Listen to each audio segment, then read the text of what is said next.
ये विज्ञानवाद का खंडन खंडन चल रहा है। 43वां सूत्र बोलिए। तद अभावे तद अभावात शून्यम तरहि। अभी जो मैंने कहा था वो आ गया।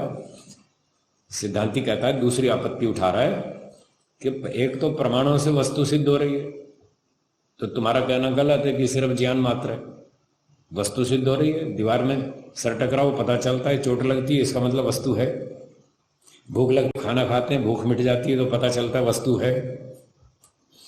और दूसरी समस्या, दूसरा आपत्ति ये है, भाष्य देखिए, बाह्य विषयस्य अभावे, यदि बाह्य पदार्थ न हो, आप कह रहे हैं ना विज्ञान मात्रा में वस्तु नास्ति, रोटी नहीं है, पंखा नहीं है, रेडियो नहीं है, टेलीविजन नहीं है, दीवार नहीं है, कुछ भी नहीं है।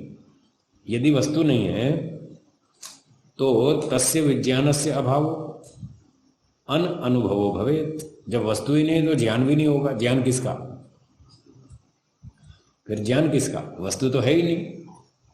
आपके मतानुसार वस्तु तो है नहीं, तो फिर ज्ञान भी नहीं हो पाएगा।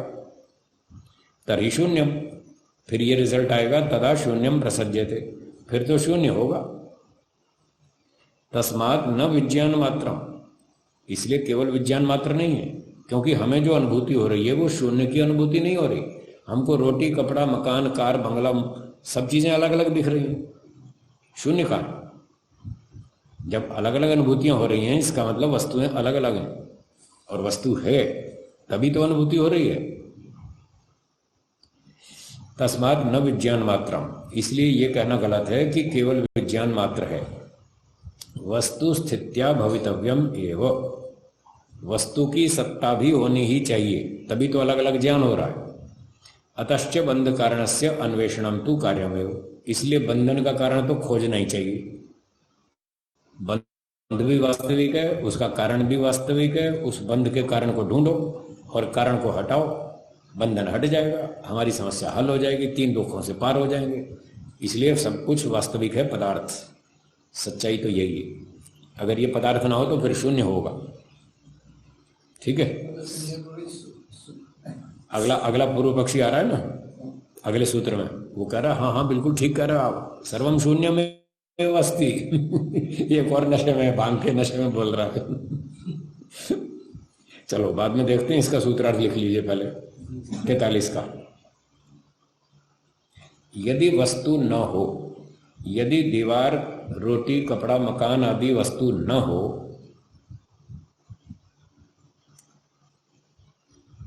तो फिर ज्ञान भी कुछ नहीं होगा।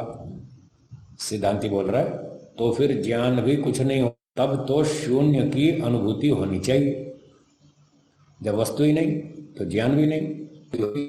पर हमें तो शून्य की अनुभूति नहीं हो रही है, हमें तो वस्तुओं की अनुभूति हो रही है। इसका मतलब वस्तुएं हैं, तो ज्ञान मात्रम कहना गलत है, वस्तुएं हैं। हाँ, शून्य की अनुभूति होनी चाहिए, पर यह बात प्रत्यक्ष प्रमाण के विरुद्ध है। प्रत्यक्ष से तो वस्तुओं की अनुभूति हो रही है, शून्य की कहां हो रही है? इसका अर्थ वस्तु है।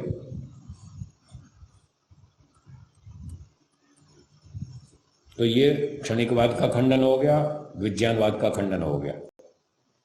जब ये कह दिया कि फिर वस्तु नहीं है तो शून्य होना चाहिए, ज्ञान भी नहीं होना चाहिए, और ज्ञान नहीं हुआ तो शून्य होना चाहिए, तो एक और पूर्व पक्षी बैठा था, कहने लगा हाँ बिल्कुल ठीक बात, शून्य ही सत्य है। आप ठीक कह रहे हो, न वस्तु है न ज्ञान है, कुछ नहीं है, शून्य ही है।